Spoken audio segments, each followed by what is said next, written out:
This is Walls by Paul Witcover. At first, I wanted to see him. I would get up early, before the sun was up, and slip out of the tent I shared with my parents and little brother. My parents pretending to be asleep, me pretending I didn't know that, which was pretty much how our family worked. Emerging into the dim light that spilled over the camp like weak coffee, staining everything. The military surplus tents, the grassless, dusty ground, even the hot and humid air, heavy as a blanket, somehow stunk even more than it had the day before, a drab brown. Already the camp would be busy with people drifting to and from the latrine and charging stations, or lining up for food and water rations, mangy dogs slinking through the trash piles, one anxious on the lookout for a blow or kick or thrown stone. Stupid strutting chickens and roosters whose constant crowing had just about driven me crazy in the weeks after we got here, which still set my teeth on edge. The clash of music, streaming from countless devices, another kind of crowing. The camp was never quiet. It just got less or more noisy. I would walk out of camp past the soldiers, who might have been kids from my high school in Ohio, except for the machine guns. Their pimpled faces were as blank as the dark shades they wore, which reflected everything back, only smaller. At first, they'd scared me. They radiated a sleepy malice, like snakes sunning themselves. I didn't know what might set them off. I was afraid of drawing attention with a wrong move, a wrong look. So that was one thing at least that hadn't changed. Just as I'd done in the halls of Garfield High, I tried to make myself invisible around them. I was good at that. I would climb the hill along with the others, drawn to the spectacle. There was always a ragged line of people on the crest, even when the sun was at its zenith, heat hammering down on colorfully upraised umbrellas that reminded me of strange mushrooms fruited overnight. Some held vigil throughout the cold nights, as I'd tried to do at first, ignoring my dad's orders to come away and Mom's pleas.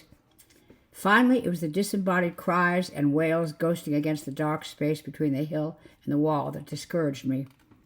Of course, you still heard them during the day, but they weren't as creepy. You could see they came from human beings and not an army of ghouls or zombies. It's a different kind of horror, more manageable somehow. I would reach the crest of the hill and push my way to an open spot where I could see the thorny wire of no man's land to the great wall, hazy and dark in the distance, rising up like a New York skyscraper, toppled on its side but still intact, tall enough to dominate the horizon. There was always someone with binoculars willing to share. I never had to wait long before I was able to search each of the cells that together constituted the wall. Some people made jokes, comparing the brick-like boxes with their solitary occupants to the opening credits of Brady Bunch or Hollywood Squares. But to me, a more apt comparison was the trucks that transported chickens, their beds comprised of stacked cages open to the air, so that anyone driving behind them experienced an onslaught of feathers and shit. These cells were open only on the side that faced us, allowing the inmates to see out. The other side was a solid wall of one-way glass, reflective as the shades of the camp guards, so that the inmates couldn't look back into the country that had denied them, while people on the far side could gaze through as if through a window. One thing about this president, he kept his promises. Like I said, at first I wanted to see him. Dale Emery, the boy I loved, the boy who betrayed me. I'd known him at Garfield, but we didn't hook up until after the marches started. Even then we were careful. His folks wouldn't have approved. I was born in Akron and my parents had green cards. I didn't even speak Spanish. I'd only been to Mexico once to visit relatives on Mom's side. Dad's folks lived with us. They didn't have papers, so that was another reason to keep things on the down low. After the protests were criminalized, Dale and I stopped marching but found other ways to be together. He had the most beautiful eyes, like chips of September sky. His kisses made me understand the rapture of ice melting in the sun. On the hill I looked for those blue eyes. I ached to see them, to know he was there, suffering for what he did to me, to my family.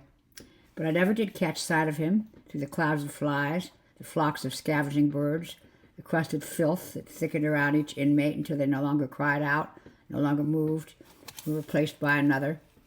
There was no shortage of inmates, it seemed. After a while longer than I'm proud of, to be honest, I stopped hoping to see Dale and started dreading it. Despite everything, I didn't wish that degree of suffering on him or anyone. It's not that I forgave him.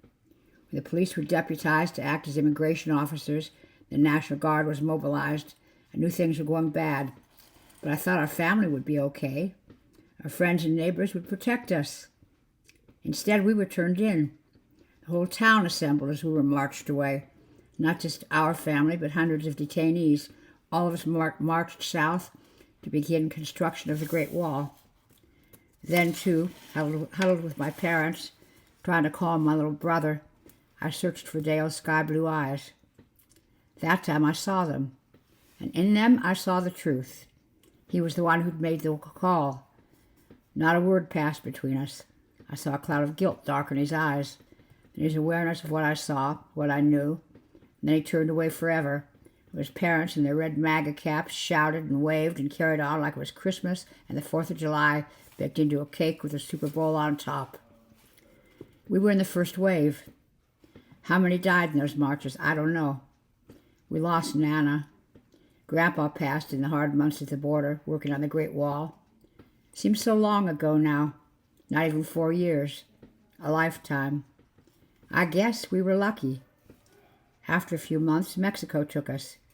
The story was if they agreed to pay for the wall, everybody knew the money was a ransom. So we were deported. The president got to tweet about another promise kept. That deal, like so many others, didn't last long, though. Turned out that building, the Great Wall, was another job Americans didn't want to do themselves. What's become of Dale, I don't know. He called me for a while, but I blocked him. By the time I regretted that, the Virtual Eminent Domain Act had passed, giving the president control over the Internet. Last we heard, 2 years ago, the New Mexico National Guard was in a shooting war with the California National Guard after the New Mexicans crossed into California in pursuit of illegals seeking sanctuary there. That was when the digital wall went up. Nobody knows what's taking place behind these walls now, the real and the virtual. We see smoke rising, the lights of fires reflected off the clouds. We hear rumors that are almost impossible to believe. But still the cells are filled like clockwork. I thought I'd find you here, mijo, comes a voice I know. I'm surprised. It's the first time he's joined me here. I shrug and offer the binoculars. He declines with a shake of the head. Did you ever think he did it to save you? Asks my dad softly. Dale, I mean. I know who you mean, I replied. Of course I've thought it. Doesn't matter, though, does it? He's dead, or as good as. The whole damn country is dead, or as good as. We're the country, too, he says, and we're not dead. I don't have an answer for that. He puts an arm around my shoulders, and I pass the binoculars onto the next pair of grasping hands. There's nothing to see anyway. Even so, it's a long while before my dad and I turn, make our way back down the hill.